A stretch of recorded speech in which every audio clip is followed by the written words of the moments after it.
158. అది ఎప్పుడు shooting start అవుద్ది, ఎప్పుడు రిలీజ్ అవుద్ది, దాని మాఫియా బ్యాక్గ్రౌండ్ అని చెప్పే మాట మొదట విన్నాం మనం. టైం తీసుకుని సెట్స్ మీదకి వెళ్ళిన తర్వాత కానీ మేము రిలీజ్ క్లారిటీ ఇవ్వము అనే పద్ధతి. కాబట్టి సంక్రాంతి బరిలో ఆల్రెడీ ఒక భారీ విజయం అందించినటువంటి చరిత్ర ఉంది కాంబో. ఆ ఏరియాని కూడా మిస్ చేయకుండా సినిమాలో వాడగలిగితే చాలా ఎమోషన్స్ బ్లెండ్. వాల్తేరు వీరయ్య నాటికి ఇప్పటికీ మళ్ళీ సీన్లో మార్పు వచ్చింది. భరద్వాజ గారు, మెగాస్టార్ చిరంజీవి గారు, బాబీ గారి ప్రాజెక్ట్కి సంబంధించి ఒక క్యూరియాసిటీ వార్త ఒకటి రన్ అవుతుంది. 158. అది ఎప్పుడు షూటింగ్ స్టార్ట్ అవుద్ది, ఎప్పుడు రిలీజ్ అవుద్ది, దాని స్టోరీ బ్యాక్గ్రౌండ్ ఏంటి, ఏ బ్యాక్గ్రాప్లో వెళ్తున్నారు అనేది క్యూరియాసిటీ. రకరకాల అంశాలు ఉన్నాయండి. మాఫియా బ్యాక్గ్రౌండ్ అని చెప్పే మాట మొదట విన్నాం మనం. అవును. విన్నాము. నిజానికి అది షూట్ ఈ పాటికే మొదలై ఉండాలి, కానీ కొంచెం టైం తీసుకునేలాగానే కనిపిస్తోంది. టైం తీసుకుని సెట్స్ మీదకి వెళ్ళిన తర్వాత కానీ మేము రిలీజ్ క్లారిటీ ఇవ్వము అనే పద్ధతిలో మాట్లాడుతున్నారు వాళ్ళు. కానీ బయట ఉన్నటువంటి ప్రచారం అయితే సంక్రాంతికి, నెక్స్ట్ సంక్రాంతికి టార్గెట్ అది అని. అదే బయట అయితే ఎక్కువ ప్రచారం అదే జరిగింది. అదే జరుగుతోంది ఇప్పటికీ.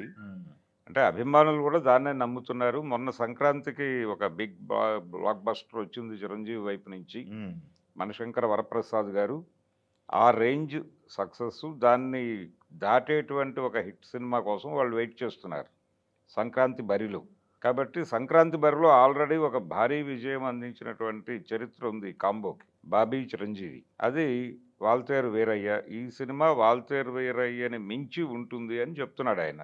చెప్తున్నాడు మాఫియా బ్యాక్డ్రాప్లో ఉన్నప్పటికీ ఫ్యామిలీ ఎంటర్టైన్మెంట్ కూడా ఉంటుంది అని చెప్తున్నాడు. అంటే కుటుంబపరమైనటువంటి అంశాలు కూడా మేము ప్రాధాన్యతనిస్తున్నాము. అన్ని తరగతుల ప్రేక్షకుల్ని మెప్పించే కథగా ఉంటుంది తప్ప అది వన్ సైడ్ గేమ్గా ఉండదు అనేది చెప్తున్నాడు ఆయన. చెప్తున్నాడు, అలాగే వండుతారు కూడా. అంటే చిరంజీవి గారిని యాక్షన్ ఎపిసోడ్లో ఎంత ఎంజాయ్ చేస్తారో జనాలు, అలాగే దాంతోపాటు ఆయన కామెడీ టైమింగు, ఆ ఏరియాని కూడా మిస్ చేయకుండా సినిమాలో వాడగలిగితే, చాలా ఎమోషన్స్ బ్లెండ్ వాడగలిగితే దాని తాలూకా ఇంపాక్ట్ డెఫినెట్గా ఉంటుంది. ఏ ఒక్కటి మిస్ అయినా ఇది ఎందుకు మిస్ అయింది ఈ సినిమాలో అని జనాలు బాధపడేటువంటి పరిస్థితి. అంటే ఒక విందు భోజనానికి సిద్ధపడి థియేటర్లోకి వచ్చిన వాళ్ళకి ఏ ఐటెం తగ్గినా తగ్గినట్టుగానే కనిపిస్తుంది. దాని తాలూకా ప్రభావం చూసాం మనం. కాబట్టి ఈ సినిమాని ఆ పద్ధతిలో డిజైన్ చేస్తున్నట్టుగా కనిపిస్తోంది. కాకపోతే కొంచెం యాక్షన్ ఎపిసోడ్ పెరిగి ఉండొచ్చు ఈ సినిమాలో. అది ఆయన చెప్తున్నటువంటి పద్ధతిలో వాల్తేరు వీరయ్య నాటికి ఇప్పటికీ మళ్ళీ సీన్లో మార్పు వచ్చింది. ఆ రోజున ఉన్నటువంటి పరిస్థితి వేరు. అప్పటికి చిరంజీవి గారిని ఎలా, అంటే వింటేజ్ హీరోగా ఎలా నడపాలి అనే దాని మీద మాత్రమే కేంద్రీకరణ. ఇప్పుడు ఈ మణిశంకర వరప్రసాద్ గారి ద్వారా యాడ్ అయినటువంటి కొత్త ఇమేజ్ని ఎలా మ్యాచ్ చేయాలనేది కూడా ఒక అదనపు టార్గెట్గా ఫిక్స్ అయింది. అందుకని దాన్ని మించి ఉండటం కోసం ఏం చేయాలి అనే దాని మీద ఎక్కువ కసరత్తు చేస్తున్నట్టుగా కనిపిస్తోంది. అందుకని ఆ టెన్షన్లో ఉన్నారు వీళ్ళందరూ, ఆ ప్రోగ్రామింగ్లో ఉన్నారు. ఆ సినిమా మీద ఆయనకు కూడా గట్టి నమ్మకం ఉంది చిరంజీవి గారికి. ఇది సెట్స్ మీదకి వెళ్ళిన తర్వాత కానీ వాళ్ళు డేట్ చెప్పరు. మ్యాక్సిమం సంక్రాంతికి ఉండొచ్చు, కానీ ఒకవేళ మిస్ అయితే సమ్మర్కి ఎడుతుంది. అదే ఓకే. నెక్స్ట్ సమ్మర్కి ఫిక్స్ అయి ఉండటం బెటర్. ఒకవేళ వాళ్ళు హడావిడిగా సినిమా చేసి, అంటే ఇక్కడ కొన్ని లెక్కలు ఉండాలండి, విశ్వంబర పెద్ది ఇవన్నీ లెక్కలు ఉన్నాయి కదా. విశ్వంబర పరిస్థితి ఇంకా క్లారిటీ లేదు. జూన్ అని ఒక మాట అయితే దొర్లింది, కానీ జూన్ దగ్గరకు వచ్చేస్తుంది. ఇప్పటి వరకు అలికిడి లేదు. ఈ పాటికి మొదలవ్వాలి. జూన్ అనే మాట మీద వాళ్ళు స్టిక్ ఆన్ అయి ఉంటే ఈ పాటికి మూమెంట్ మొదలై ఉండాలి, కానీ ఇప్పటి వరకు కదలిక లేదు. అందుకని మేబీ దాన్ని జనవరికి ఏమైనా పుష్ చేస్తారా అనేది ఒక డౌట్. ఓకే. అంటే భారీగా ఖర్చు పెట్టారు ఆ సినిమాని ప్రాపర్గా జనాల్లో లాంచ్ చేయటం ఎలా అనే దాని మీద ఏదో వాళ్ళ యుద్ధం వాళ్ళు చేస్తున్నారు. దానికి సంబంధించినటువంటి విఎఫ్ఎక్స్, ఫినిషింగ్స్ అవి కూడా కంక్లూడ్ అయిపోయినాయి అనేది చాలా కాలం క్రితమే మాట్లాడారు. షూటింగ్లు ఇలాంటివి ఏం లేవు దానికి సంబంధించి. అంతా అయిపోయింది. టెక్నికల్ గొడవ ఉంది.